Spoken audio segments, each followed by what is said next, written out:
Percubaan.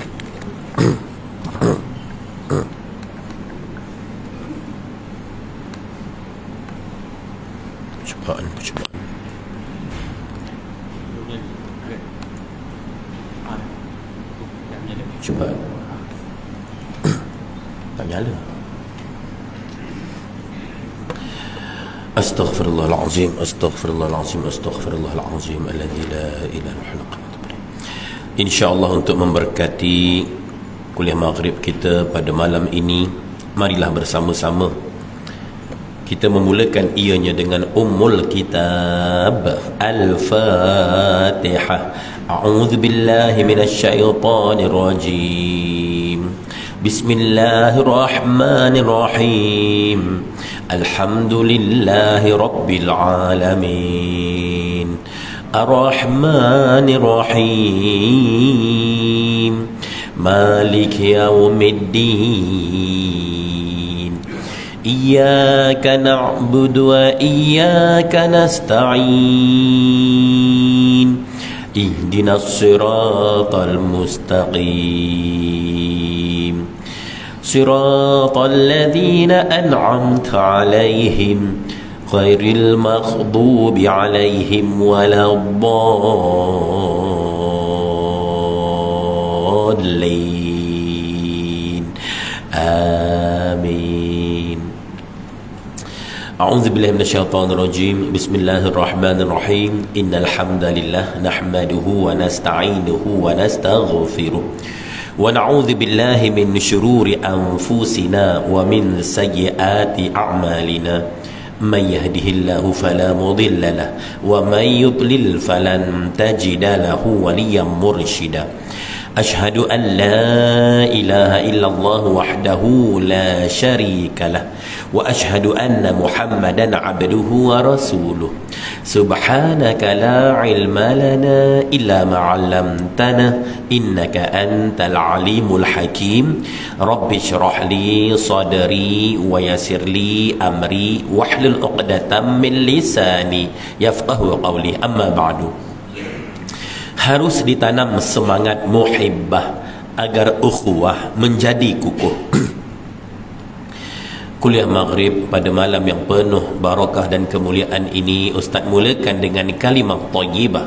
Uhayyikum bi tahiyyatil Islam, tahiyyatan thayyibatan mubarakatan min indillah. Assalamualaikum warahmatullahi wabarakatuh.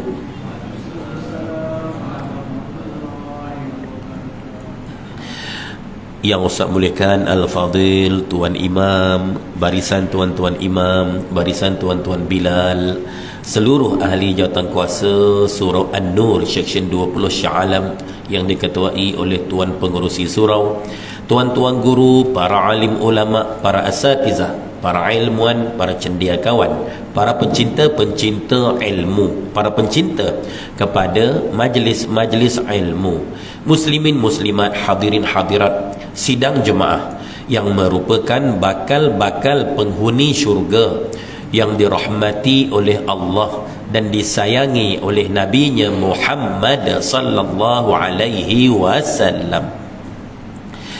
Alhamdulillah, syukur yang tak terhingga, marilah bersama-sama kita rafa'kan setinggi-tinggi rasa kesyukuran kehadiran Allah Subhanahu wa ta'ala atas segala nikmat kurniaannya yang melimpah-limpah, yang mencurah-curah, yang tak terhitung bilangannya. Allah Azza wa Jalla berfirman, A'udzu billahi minasyaitonir rajim, wa in ta'uddu ni'matallahi la tuhsuha. Maksudnya, dan jika kamu nak menghitung nikmat-nikmat Allah, nescaya kamu takkan mampu untuk menghitungnya. Kerana apa? Kerana terlalu banyak, teramat banyak, tak terkira banyak nikmat yang Allah limpahi buat kehidupan kita di dunia ini, apatah lagi nikmat yang bakal dianugerahkan olehnya untuk kita di negeri akhirat nanti di dalam syurganya. Allah marzuqnal jannatal firdaus. Ya Allah, ya Tuhan kami, rezekikanlah kami semua dengan syurga firdausmu. Amin amin amin ya rabbal alamin. Seringkali kita berasa risau tentang persoalan rezeki. Kenapa kita nak risau tentang rezeki? Kerana rezeki itu telah dijamin oleh Allah Subhanahu wa taala. Ar-rizqu min indillah wa laysa min indina. Rezeki itu di sisi Allah, bukannya di sisi kita. Rezeki itu datangnya daripada Allah, bukan datangnya daripada kita. Hatta ulat di dalam batu sekalipun boleh hidup, ada rezeki untuk ulat-ulat tersebut.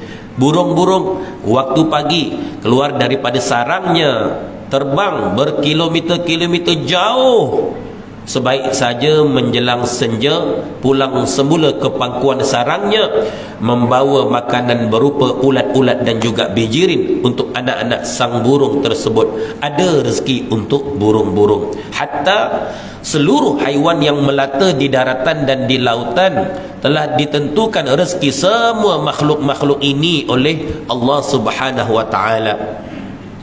Ada orang berasa risau kalau dikurniakan anak yang ramai. Kenapa kita risau kalau dapat anak yang ramai? Kerana setiap kelahiran bayi itu telah ditentukan rezeki untuk mereka. Ada orang risau sebab apa? Sebab konon-konon takut tak boleh nak bagi makan pada anak tersebut. Konon-konon takut tak dapat nak besarkan anak-anak tersebut. Konon-konon takut tak dapat nak sekolahkan anak-anak tersebut.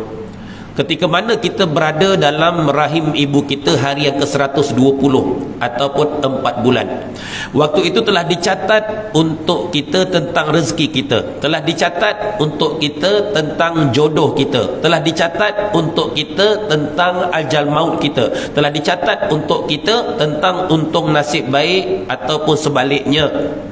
Subhanallah. Kalaulah seluruh haiwan yang melata di daratan dan di lautan Allah jamin rezeki untuk semua makhluk-makhluk ini kan pula kita yang bernama manusia, kita yang bernama insan, yang dikurniakan akal fikiran dan tulang 4 kerat, selagi hayat di kandung badan, selagi nyawa belum sampai ke halkum. Selama itulah Allah terus menerus melimpahi rezekinya buat kita semua. Akan tetapi apabila ajal menemui kita, apabila nyawa berpisah daripada jasad, ketika itu barulah tertutup semua pintu-pintu rezeki buat kehidupan kita di dunia ini. Qalu inna lillahi wa inna ilaihi raji'un. Seringkali kita merasakan nikmat yang Allah bagi pada orang lain jauh lebih baik berbanding dengan apa yang Allah berikan kepada kita.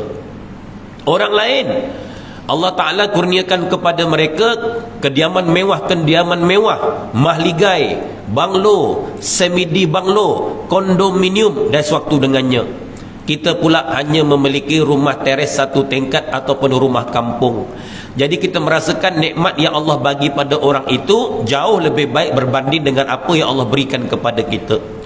Orang lain Allah Ta'ala kurniakan kepada mereka kenderaan mewah yang menjalar di atas jalan raya. Ferrari, Lamborghini, Bugatti, Bentley, Rolls Royce dan sewaktu dengannya.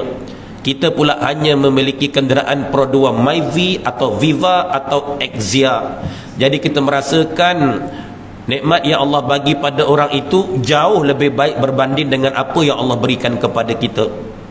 Orang lain Allah Ta'ala kurniakan kepada mereka pendidikan yang cukup tinggi. Ada yang sampai peringkat master, sampai peringkat PhD, bahkan ada yang bergelar doktor, bergelar profesor madya dan sewaktu dengannya. Kita pula hanya mendapat pendidikan setakat sekolah menengah, SPM atau STPM sahaja. Jadi kita merasakan nikmat yang Allah bagi pada orang itu jauh lebih baik berbanding dengan apa yang Allah berikan kepada kita. Sebenarnya sangkaan kita terhadap Allah meleset sama sekali. Hakikatnya nikmat yang Allah bagi pada kita jauh lebih baik berbanding dengan apa yang Allah bagi pada orang lain. Kalaupun kita hanya memiliki rumah teres satu tingkat ataupun rumah kampung, tapi ada orang di luar sana hanya memiliki rumah yang bertiangkan batang buluh, beratapkan rumbia, berdindingkan shilling zinc nipis ataupun papan plywood nipis. Maknanya nikmat yang Allah bagi pada kita jauh lebih baik berbanding dengan apa yang Allah berikan kepada orang itu. Kalaupun kita hanya memiliki kenderaan Pro 2, Myvi atau Viva atau Exia, tapi ada orang di luar sana usahakan motorsikal, basikal pun mereka tak ada. Mereka terpaksa ke sana kemari, ke sana kemari, ke sana kemari, berjalan kaki sahaja. Maknanya nikmat yang Allah bagi pada kita jauh lebih baik berbanding dengan apa yang Allah berikan kepada orang itu. Kalaupun kita hanya mendapat pendidikan setakat sekolah menengah, SPM atau STPM sahaja, tapi ada orang di luar sana langsung tak bersekolah dek kerana kemiskinan mak bapak dia dan juga keluarganya untuk menyara beliau bersekolah. Maknanya nikmat yang Allah beri kepada kita jauh lebih baik berbanding dengan apa yang Allah berikan kepada orang itu. Fabi ayyi ala'i rabbikuma tukadziban, maka mana satukah nikmat-nikmat Tuhan kamu yang nak kamu dustakan? La in syakartum la azidannakum wa la in kafartum inna azabi lasyadid. Jika kamu bersyukur terhadap nikmat-nikmat pemberianku ke atasmu, akan aku tambahkan lagi nikmat-nikmatku ke atasmu. Akan tetapi jika kamu kufur, kamu ingkar, kamu tidak bersyukur, ingatlah sesungguhnya azab aku teramatlah pedih. Bukan rumahnya yang sempit, tapi hatinya yang sempit. Bukan dia tak mencapai apa yang dia ingin dalam hidup, tapi jiwanya yang tak pernah merasa puas. Bukan rezekinya yang kurang, tetapi kesyukurannya yang teramat kurang. Masya Allah, ya. Lalu bersyukurlah atas semua pemberian Allah atas kita, ya. Mudah-mudahan semua pemberian itu diberkati oleh Allah. Lafazkanlah rasa syukur. Alhamdulillahilladzi bi ni'matihi tatimmus shalihat. Segala puji-pujian hanyalah untuk Allah yang dengan segala nikmat-nikmatnya itu, maka jadikanlah kami hamba-hambanya yang soleh. Itu makna rezeki yang diberkati. Rezeki berkat menjadikan kita semakin dekat, semakin hampir kepada Allah, ya. Rezeki yang tidak diberkati itu dibimbangi, kita semakin jauh dan semakin sesat. Wal'iyadzubillah. Kita nak semua nikmat-nikmat kurniaan Allah ke atas kita berupa rahmat dan kasih sayangnya, menjadikan kita semakin dekat dan hampir kepadanya. Kita tak mau nikmat-nikmat kurniaan Allah, pemberian Allah berupa istidraj. Allah bagi dengan murkanya, Allah bagi dengan marahnya. Nak sangat, nah ambil kau, yang menjadikan kita semakin jauh dan semakin sesat. Na'udzubillahi min dzalik. Tadi barangkali sekitar pukul 6.45, ya, mungkin pukul 7 dekat rumah kita mandi manda, basuh bilik air, ya. Ada yang mandi guna shower gel aloe vera, ada yang mandi guna sabun buku Dettol, ada yang guna shampoo 3 in 1, ada yang berus gigi guna ubat gigi Sofi atau Mukmin atau ubat gigi Halagel, ya, hingga badan kita terasa segar dan nyaman, ya. Tapi ingat, akan tiba satu saat dan tikanya nanti kita dah tak berupaya nak mandi sendiri, kerana waktu itu kita dimandikan, ya, namanya mandi jenazah. Orang yang memandikan ke atas diri kita. Lepas kita dah mandi, badan terasa segar dan nyaman, kita pun mengenakan pakaian kemas menutup aurat, bersiap sedia nak datang ke surah An-Nur section 20. Ada yang pakai baju Melayu, tak kurang juga yang pakai baju kurta. Bahkan ada yang menyarung tubuh badannya dengan baju jubah. Bahkan ada yang melilit kopiahnya dengan serban. Ada yang meletakkan pada bahunya dengan ridak. Tak kurang juga yang mencalik pakaian dan tubuh badannya dengan minyak wangi kasturi kijang. Tapi ingat, akan tiba satu saat dan tikanya nanti kita dah tak ada kekuatan nak pakai baju Melayu sendiri, kita dah tak berupaya nak pakai baju kurta sendiri, kita dah tak ada kudrat nak menyarungkan tubuh badan kita dengan baju jubah. Kenapa? Kerana ketika itu kita dipakaikan dengan pakaian terakhir kita yang namanya kain kapan. Tak mengira pangkat, darjat dan kedudukan seseorang. Tak kira sama ada orang itu daripada golongan kayangan ataupun marhain. Tak kira sama ada orang itu daripada golongan kaya raya ataupun fakir miskin. Tak kira sama ada orang itu daripada golongan luar biasa ataupun biasa-biasa. Tetaplah pakaian terakhir mereka namanya kain kapan yang berwarna putih. Sebab itulah dengan segala macam kelebihan yang Allah pinjamkan buat kehidupan kita di dunia yang sifatnya sangat sementara ini, jangan disebabkan dengannya kita menongkah ke langit, sombong, angkuh, bongkak hingga kita merasakan diri kita yang paling mulia dan kita memandang orang lain semuanya hina-hina belaka. Na'udzubillahi min dzalik. Ingatlah sabda Rasulullah sallallahu alaihi wasallam, la yadkhulul jannah man kana fi qalbihi mithqala dzarratin minal kibir. Tidak akan masuk syurga orang-orang yang ada dalam hatinya perasaan sombong, walaupun hanya sebesar zarah, besar biji sawi. Bayangkanlah, perasaan sombong itu bersarang dalam hati hanya sekecil zarah ataupun biji sawi pun sudah cukup untuk tidak melayakkan hambanya itu masuk ke dalam syurganya di hari akhirat nanti. Bagaimana pula kalau perasaan sombong itu di dalam hati meluap-luap, seperti mana sombongnya Fir'aun, seperti mana sombongnya Haman, seperti mana sombongnya Qarun, seperti mana sombongnya Namrud, seperti mana sombongnya Abu Jahal dan Abu Lahab. Pastilah akan dilaknat oleh Allah Subhanahu wa taala. Na'udzubillahi min dzalik. Setelah kita mengenakan pakaian kemas menutup aurat, bersiap sedia nak datang ke surah An-Nur section 20. Ada daripada rumah sampai ke surah ini berjalan kaki, tak kurang juga yang menunggang motosikal, bahkan ada yang memandu kereta. Ya, yang berjalan kaki sudah pastilah setiap langkah kaki akan menggugurkan satu dosa dan mengangkat satu kemuliaan. Maknanya kalau daripada rumah sampai ke surau ini kita menggunakan 300 langkah kaki, maknanya 300 dosa-dosa kita berguguran dan 300 pahala yang kita raih. Yang menaiki motosikal dan kereta pula macam mana? Pastikan sebaik saja kita berada dalam kenderaan kita, jangan lupa baca doa naik kenderaan. Subhanalladzi sakhkhara lana hadza wa ma kunna lahu muqrinin wa inna ila rabbina lamunqalibun. Maha suci Allah yang tanpa keizinan dan kekuasaan daripadanya, kenderaan ini tak ada apa-apa daya dan upaya untuk bergerak ke mana-mana. Kenapa? Kerana pengangkutan utama di zaman Rasulullah sallallahu alaihi wasallam adalah kuda dan unta. Asalnya sifat kuda dan unta adalah sangat liar dan ganas.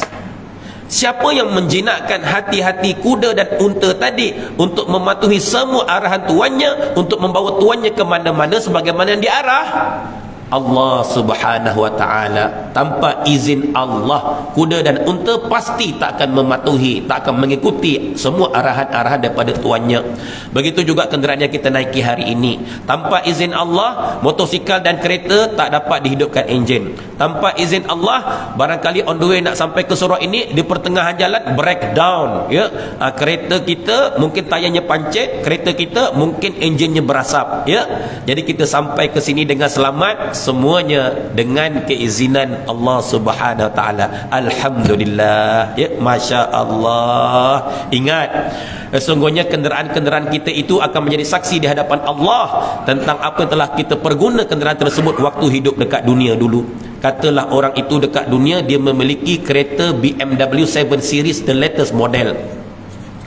Nanti BMW itu akan bercakap di hadapan Allah di hari akhirat barangkali begini, wahai Allah, sesungguhnya aku menjadi saksi bahawasanya Tuhan aku waktu dekat dunia dulu, dia menggunakan aku untuk membawa dirinya pergi ke kelab-kelab malam, berdisko, berdangdut, berjoget-joget, terkinja-kinja, melompat-lompat macam monyet mabuk.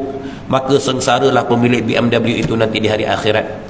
Katalah orang itu waktu dekat dunia dia memiliki Mercedes S500 kelas, the latest model, dahsyat. Nanti Mercedes itu akan bercakap di hadapan Allah di hari akhirat barangkali begini: wahai Allah, sesungguhnya aku menjadi saksi bahawasanya Tuhan aku waktu dekat dunia dulu, dia menggunakan aku untuk membawa dirinya berulang-alik daripada rumah pergi ke surah An-Nur section 20, pulang semula ke rumah. Hari-hari macam tu wahai Allah, semata-mata untuk mengabdikan diri kepadamu wahai Allah. Dia mendirikan solat berjamaah di dalamnya, dia istiqamah duduk dalam majlis ilmu di dalamnya, dia membaca Al-Quran, berzikir, beristighfar, berselawat di dalamnya, dia menghubungkan silaturahim juga ukhuwah fillah di dalamnya. Maka berbahagialah sang pemilik Mercedes itu nanti di hari akhirat. Ustaz cakap BMW dengan Mercedes boleh berkata-kata di hari akhirat. Mana dalilnya wahai Ustaz? Allah Ta'ala berfirman dalam surah Al-Fussilat ayat yang ke-21, a'udzubillahi minasyaitonirrajim, wa qalu li juludihim lima syahidtum alaina. Lalu mereka berkata kepada kulit-kulit mereka, wahai kulit, kenapa pada hari ini engkau menjadi saksi ke atas kami? Qalu antaqana Allahu alladhi antaqa kulla syai'. Lalu kulit-kulit itu pun berkata, sesungguhnya Allah lah yang menjadikan aku boleh bercakap, seperti mana Allah menjadikan setiap sesuatu semuanya boleh bercakap. Masya Allah, setiap sesuatu di hari akhirat nanti semuanya boleh bercakap dengan perintah daripada Allah. Masya Allah, untuk menjadi saksi atas semua perbuatan kita waktu dekat dunia dulu.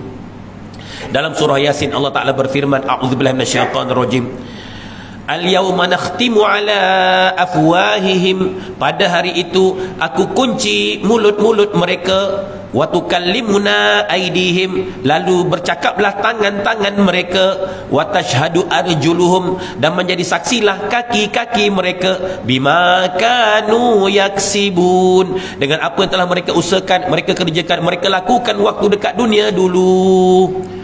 Rupa-rupa di hari akhirat kelak, mulut dikunci, tangan yang bercakap, mulut dikunci, kaki yang bercakap, mulut dikunci, kulit yang bercakap, mulut dikunci, pakaian yang bercakap, mulut dikunci, kediaman-kediaman tempat tinggal kita yang bercakap, mulut dikunci, kenderaan yang kita naiki sehari-harian yang bercakap, mulut dikunci, kesan-kesan tapak kaki kita yang memijak atas muka bumi ini yang bercakap. Semuanya menjadi saksi atas segala perbuatan kita waktu hidup dekat dunia dahulu. Tak ada satu pun tersembunyi daripada pengetahuan Allah, walau sebesar zarah. Faman ya'mal mithqala dzarratin khairan yarah. Maka barang siapa yang melakukan kebaikan walau sebesar zarah, besar biji sawi, tetap akan ditayangkan, ditunjukkan, diperlihat. Wa may ya'mal mithqala dzarratin syarran yarah. Dan barang siapa yang melakukan kejahatan walau sebesar zarah, besar biji sawi, tetap akan ditayangkan, ditunjukkan, diperlihat di hari akhirat untuk diadili seadil-adilnya di Mahkamah Agung Allah, untuk diberi pembalasan yang setimpal dengan apa yang telah kita usahakan waktu dekat dunia dulu. Masya Allah, Masya Allah, Masya Allah. Ada daripada rumah tadi sampai ke surah An-Nur berjalan kaki, tak kurang juga yang menunggang motosikal, bahkan ada yang memandu kereta. Tapi ingat, akan tiba satu saat dan tikanya nanti kita dah tak ada kekuatan nak berjalan kaki sendiri ke surau ini, kita dah tak berupaya nak menunggang motosikal sendiri ke surau ini, kita dah tak ada kudrat lagi nak memandu kereta sendiri untuk datang ke surau An-Nur ini. Kenapa? Kerana ketika itu kita diisi dalam satu peti, namanya papan keranda, dan kita diusung, diangkat naik atas satu kenderaan namanya van jenazah. Dalam van jenazah tersebut kita diletakkan di bahagian belakang, kerana di hadapan kita ada pak super, di hadapan kita ada pemandu, di hadapan kita ada driver. Tapi kita di belakang bukan sebagai bos, kita di belakang bukan sebagai majikan, bahkan kita sebagai jenazah. Qalu inna lillahi wa inna ilaihi raji'un. Sebaik saja sampai di perkerangan surah An-Nur section 20 ini, kita pun meletakkan kenderaan yang kita naiki pada tempat yang sepatutnya. Seperti mana imam bila nak memulakan solat, selalu imam memberi arahan kepada makmum, lurus dan rapatkan saf. Maknanya kalau kita naik basikal, letakkanlah basikal pada soft basikal. Kalau kita menunggang motosikal, letakkanlah motosikal kita pada soft motosikal. Kalau kita memandu kereta, letakkanlah kereta kita pada soft kereta. Innallaha jamil yuhibbul jamal. Sungguhnya Allah itu cantik dan Allah suka yang cantik-cantik. Subhanallah, ya. Lalu kita pun masuk ke surah ini dengan memulakan langkah kaki kanan.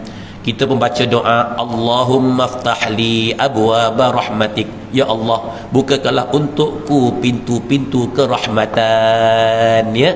Doa ni kena baca tuan-tuan setiap kali nak masuk surau, setiap kali nak masuk masjid, setiap kali nak masuk rumah-rumah Allah, agar selama keberadaan kita dalam masjid dan surau tersebut, kita dilimpahi, dihujani rahmat Allah yang begitu banyak buat kita semua. Ya. Sebab ada juga orang masuk ke masjid, orang masuk ke surau, kan, tapi barangkali dia tak baca doa agaknya. Dia buat aktiviti mancing. Apa yang dia pancing, tuan-tuan? Orang pergi mancing kat laut dalam, atau dekat pinggiran pantai, ataupun dekat sungai, ataupun dekat kolam mancing. Dia mancing dalam masjid, tuan-tuan. Mancing dalam surau, tuan-tuan. Mancing, tuan-tuan. Dia guna lidi, depan lidi taruh gam, dia pancinglah satu-satu. Tapi lambat, dia mancing lambat, tuan-tuan. Nak cepat guna pukat tunda. Pukat tunda. Baru-baru ni viral, tuan-tuan, ya. Ada satu video, ya, daripada CCTV. Dekat Masjid Nurul Yakin, dekat mana, Subang Jaya. Ada 2 orang manusia ni, dia bawa gunting gergasi, tuan-tuan. Bahasa orang putihnya kata, pemotong, gunting besar lah, kata gunting gergasi, tuan-tuan. Ya, dia guntingnya rantai yang melilit pada bahagian tabung dekat beranda masjid tersebut, tuan-tuan. Putus pula tu, boleh pula diangkat. Tabung, punyalah besar tabung, boleh diangkat, tuan-tuan. Dahsyat, tuan-tuan. Nak 1000 daya, mahu 1000 cara, ya. Masya Allah.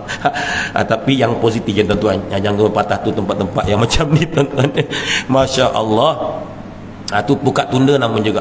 Ada juga pukat harimau ke apa, tak pasti. Tu lagi dahsyat, tuan-tuan. Peti besi dekat beranda masjid, dia ikat dengan tali rantai, diikat semua. Eloklah dia kunci kapur semua. Dia tarik dengan lori ataupun foil draft, tuan-tuan. Dia tarik, tuan-tuan. Dia tarik. Ini nama pukat tunda dan pukat harimau, tuan-tuan. Kalau mancing tu dia satu-satu lambat, ya. Jangan ditiru, tuan-tuan. Sebab apa ada orang buat aktiviti begini dekat masjid dan surau? Confirm. Sebab dia masuk masjid dan surau, dia tak baca doa Allahumma ftahli abwaba rahmatik. Confirm dia tak baca doa tu, tuan-tuan. Kalau dia baca doa itu, confirm dia tak buat perkara-perkara yang dimurkai oleh Allah, ya, yang tak diizinkan oleh syarak. Masya Allah.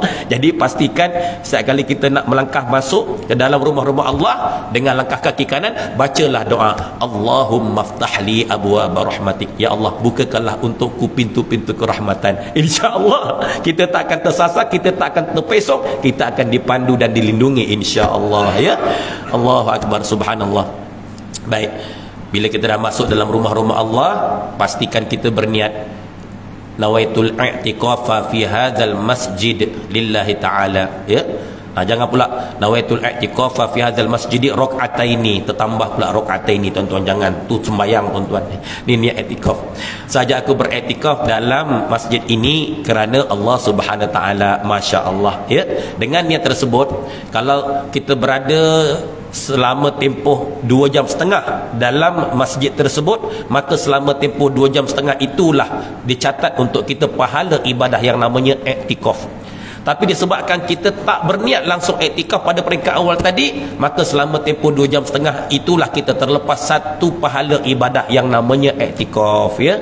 Jadi kenalah berniat, bukan susah tuan-tuan, tak sampai seminit pun, beberapa second, beberapa saat sahaja, masya-Allah, ya. Niat, masya-Allah. Dan bila kita dah masuk dalam rumah-rumah Allah, ya, masjid ke surau ke, sebelum kita duduk, buat solat sunat tahiyatul masjid. Usalli sunnatat tahiyatul masjidi rak'ataini lillahi ta'ala. Saja aku solat sunat penghormatan masjid, ya, kerana Allah Ta'ala. Tahiyat makna penghormatan, tahiyatul masjid makna penghormatan masjid, penghormatan kepada rumah Allah, ya. 2 rakaat kerana Allah Ta'ala, masya-Allah.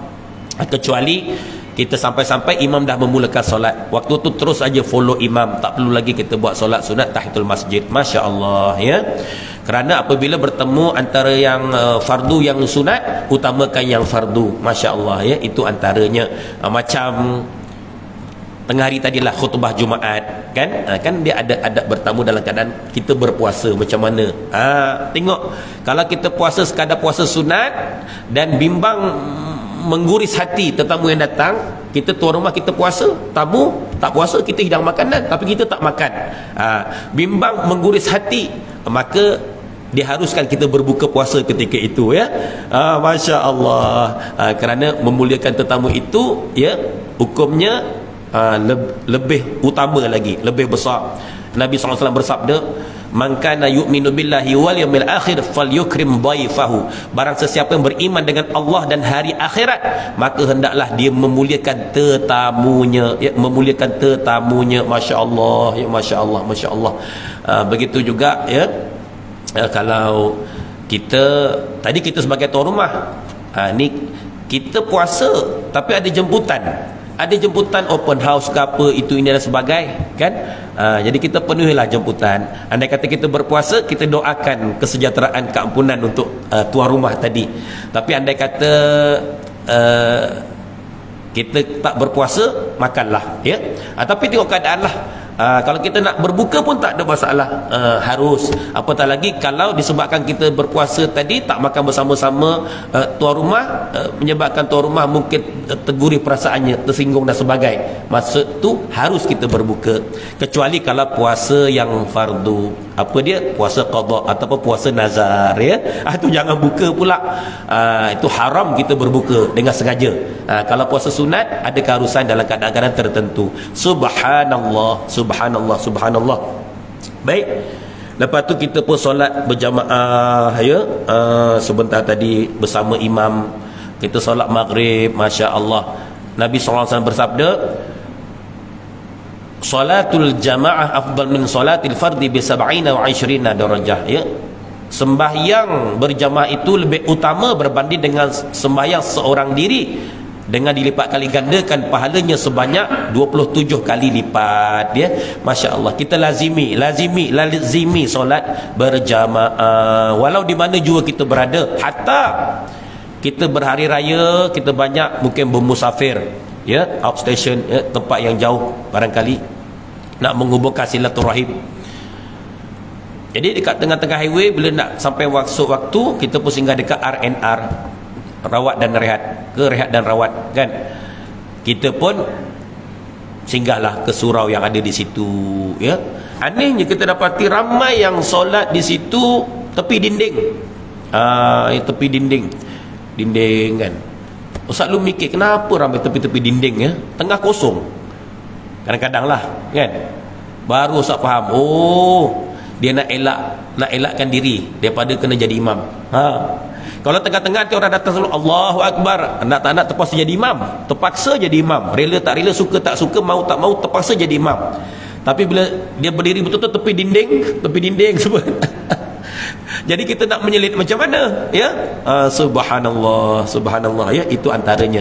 Jadi lazimilah kita solat berjamaah walau di mana juga kita berada, kerana gandaan pahalanya 27 kali lipat, ya. Subhanallah. Baik, bila kita solat berjamaah, kita sebagai makmum pastilah kita berada di belakang imam. Tapi ingat, akan tiba satu saat nanti kita bersembahyang bukan lagi berada di belakang imam, malah kita diletakkan di hadapan imam. Namanya solat jenazah.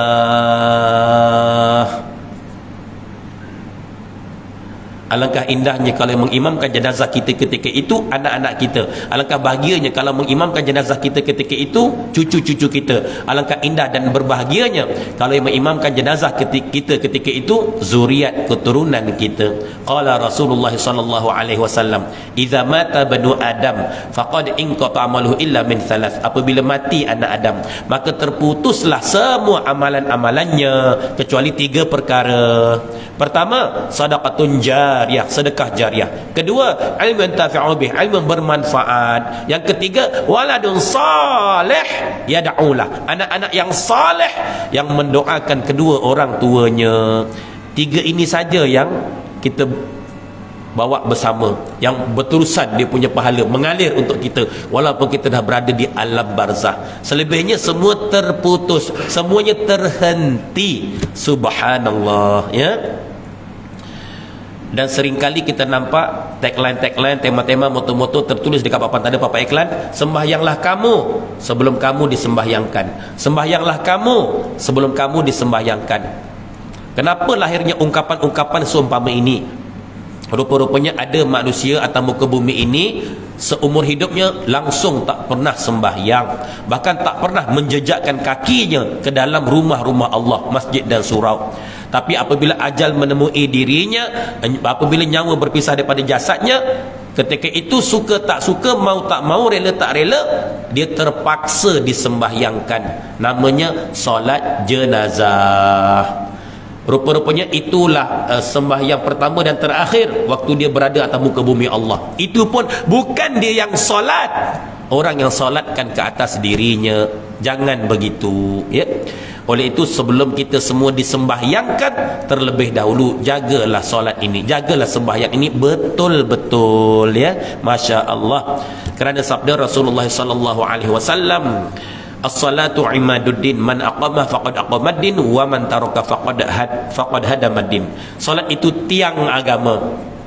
Barang siapa yang mendirikan salat, sesungguhnya dia telah mendirikan agamanya, menegakkan agamanya, mengukuhkan agamanya, menguatkan agamanya.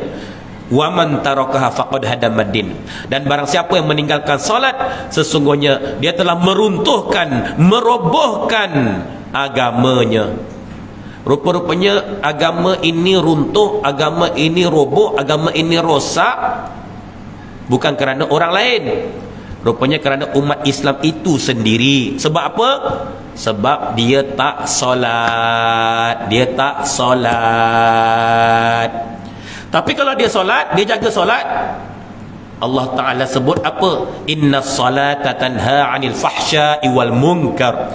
Sesungguhnya sembahyang itu mencegah seseorang daripada melakukan perkara yang keji dan mungkar. Solat itu jaga kita.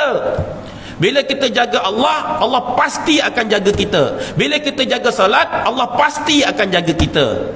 Maknanya kita akan terhindar daripada perkara-perkara keji dan mungkar. Bila kita tak solat, kita tinggalkan solat dengan sengaja, sebenarnya kitalah yang menjadi perosak dan peroboh, ya, peruntuh kepada agama Islam ini. Masya Allah. Na'udzubillahi min dzalik. Qala Rasulullah sallallahu alaihi wasallam, awwalu ma yuhasibu bihil 'abd yaumal qiyamah as-salah. Perkara yang mula-mula akan ditanya di hari kiamat ke atas hamba-hamba ialah tentang solat, ya, tentang solat. Masya Allah. Kalau solatnya sempurna, solatnya okey, solatnya baik, maka mudahlah perjalanan sesudah daripada itu. Tapi kalau solatnya bermasalah, maka teramat sukarlah perjalanan sesudah daripada itu. Perjalanan ke mana ni? Perjalanan nak balik kampung halaman yang kekal abadi di hari akhirat. Kampung datuk nenek moyang kita Nabi Adam dan juga Hawa, iaitulah namanya Al-Jannah, yang namanya syurga. Kalau kita daripada stesen 20, kita berhenti seketika laluan untuk azan Isya.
La ilaha illallah Muhammadur Rasulullah. Baik, kita sambung sikit lagi.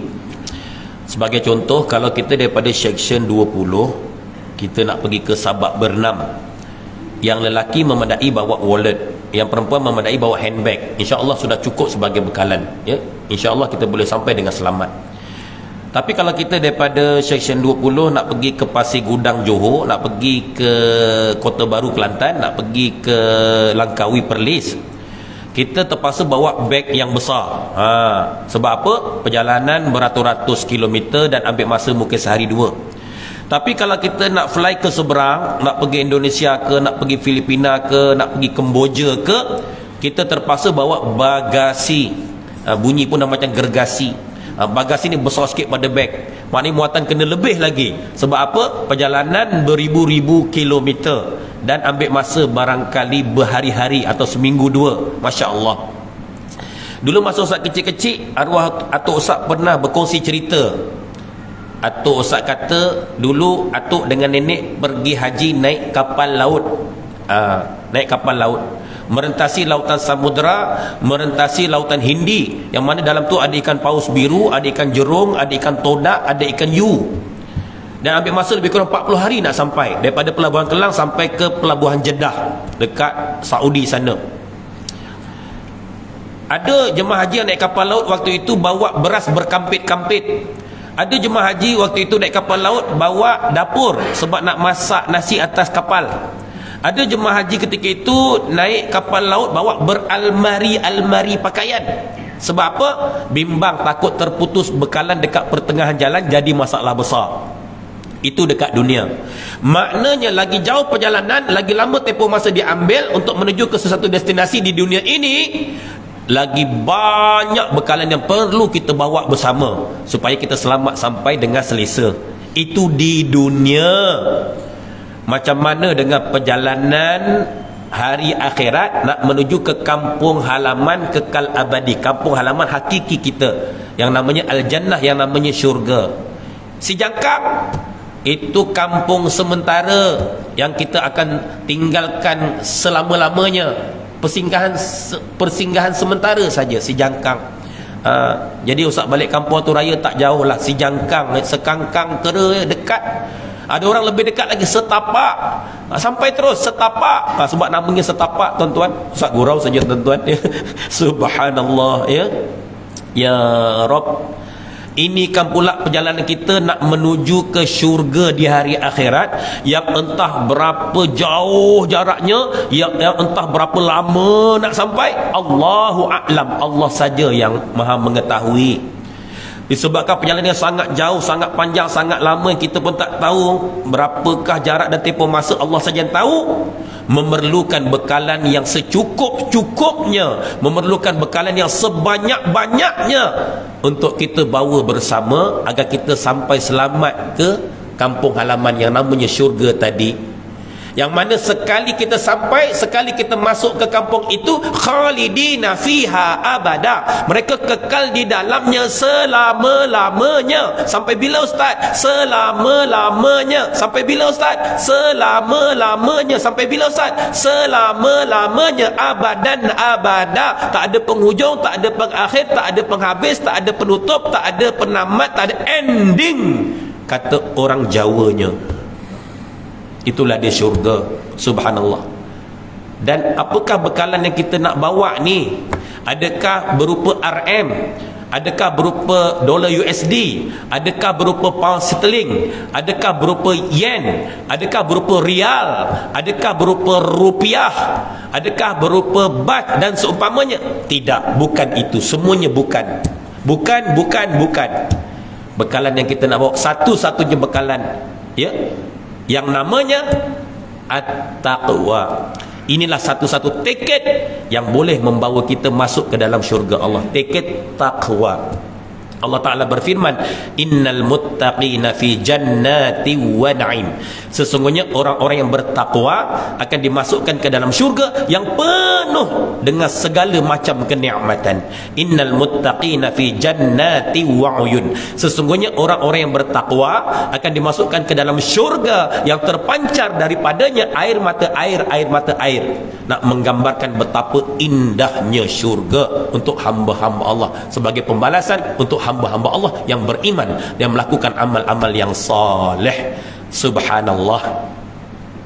Dan khatib setiap minggu, khatib saban minggu berpesan atas mimbar. Apa kata khatib? A'udzubillahi minasyaitonirrajim. Firman Allah, ya ayyuhallazina amanu taqullaha haqqa tuqatih wa la tamutunna illa wa antum muslimun. Wahai orang-orang yang beriman, bertakwalah kamu kepada Allah dengan sebenar-benar takwa, dan jangan kamu mati melainkan kamu di dalam keadaan Islam. Bertakwalah kamu kepada Allah dengan sebenar-benar takwa. Apa makna takwa? Asal makna ialah takut. Takut, Masya Allah. Dan takut pada Allah, takut pada makhluk itu sangat-sangat berbeza. Kalau orang tu takut pada singa, takut pada harimau, takut pada hantu, dia akan cabut lari, akan menjauhkan diri. Tapi apabila hambanya itu takut kepada Allah, semakin dia takut, semakin dia menghampirkan diri. Semakin dia takut, semakin dia mendekatkan diri kepada Allah Subhanahu Wa Taala. Takutlah kepada Allah dengan sebenar-benar takut. Dan Allah berpesan, jangan kamu mati melainkan kamu dalam keadaan Islam. Masya Allah. Sebab itulah jangan tinggal doa, Allahumma Allah bakhtim lana bi husnil khatimah wa la takhtim alaina bi su'il khatimah. Ya Allah, Engkau tamatkanlah riwayat hidup kami suatu hari nanti dengan kesudahan yang baik. Maksudnya dalam keadaan Islam, dalam keadaan beriman kita mati. Wa la takhtim alaina bi su'il khatimah, dan janganlah engkau khatamkan, engkau tamatkan riwayat hidup kami satu hari nanti dengan kesudahan yang buruk. Nauzubillah min dzalik. Masya-Allah, ya. Jadi tuan-tuan puan-puan hadirat-hadirat yang dikasihi oleh Allah, momentum ibadah kita sebulan yang lalu di bulan Ramadan kita terus kekalkan. Takwa yang kita kutip sebanyak mungkin pada bulan Ramadan yang lepas kita kekalkan, teruskan sampai bila? Sampai penghujung hidup kita. Mudah-mudahan satu hari nanti Allah ambil nyawa kita dalam keadaan mati kita husnul khatimah, kesudahan yang baik, ya? Bukannya su'ul khatimah. Masya Allah. Jadi setakat ini sajalah ya untuk perkongsian Ustaz. Dan kita berada pada 14 Syawal, malam ni 15 Syawal. Yang dah selesai buat puasa sunat 6 Syawal, tahniah Ustaz ucapkan. Yang dalam proses teruskan perjuangan, yang belum mula boleh dah difikir-fikirkan. Kadang-kadang nak menentukan hari bila nak start tu yang paling payah, cabaran besar sebenarnya, ya. Tapi kalau dah start dah senang dah mula start okey. Nak mula start tu jadi ya, jangan sampai nanti hujung-hujung tahu-tahu jadi puasa sunat 5, puasa sunat 4 sebab tak cukup 6 hari. Jangan begitu, ya. Subhanallah, ya. Kerana pahalanya seperti kita puasa sepanjang tahun, ya. Masya Allah. Sebab setiap kebaikan kita lakukan itu dilipat kali gandakan sebanyak 10 gandaan. Maknanya 30 hari Ramadan kita puasa kali 10 300, umpama 300 hari. Tak cukup setahun lagi. Tambah 6 hari di bulan Syawal puasa sunat 6, maka kali 10 60. 300 campur 60 360, maka genaplah setahun. Subhanallah. Ustaz, bukankah setahun dalam satu tahun bukankah dalam setahun itu ada 365 hari? Betul, tapi itu kalender Masihi, kalender orang putih. Sebab kan kalender Masihi ada 31. Kita kalender Islam mana ada 31, 29 ada, kan. Kita 30 semua. Sebab tu dia genap 360 hari. Kalender Masihi dia terlajak ada lebih kurang 5 bulan tu 31. Tu jadi 365 hari. Masya-Allah, ya. Dan ambil peluang ziarah menziarahi, kunjung mengunjung, ya. Sampai menguatkan ukhuwah fillah, juga silaturahim. Kita juga ambil peluang untuk saling bermaaf-maafan. Sebab semua dosa terhadap Allah boleh saja Allah ampuni kalau kita taubat nasuha, tapi dosa kita sesama makhluk, sesama manusia takkan terhapus selagi tak dapat kemaafan daripadanya, tak dapat redha daripadanya, tak dapat halal daripadanya. Andai kata kita pernah melakukan sesuatu padanya, ya, yang mungkin mengguris hati, mengambil haknya atau menzalimi dan sebagainya. Masya Allah, ya. Dan pesan Ustaz, disebabkan open house lepas ni terlalu banyak, tak tertanggung-tanggung nampaknya, kan, kawallah makan, ya.